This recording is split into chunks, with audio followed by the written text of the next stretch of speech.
আজ সাগর বিধানসভার অন্তর্গত অঞ্চলে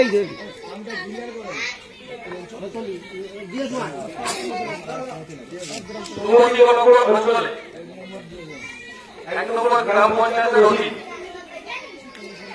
46 নম্বর বুথে তৃণমূল কংগ্রেস থেকে শয়ে শয়ে মানুষ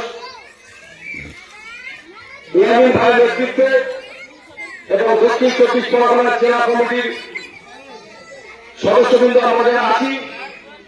আমাদের হাত দিয়ে তারা ইন্ডিয়ান সেকুলার ফ্রন্টের পতাকা তুলে নিয়ে নওশাদ সিদ্দিকীর লড়াইয়ে সামিল হয়ে আজকে তারা আমাদের ইন্ডিয়ান সেকুলার ফ্রন্ট দলে যোগদান করছে।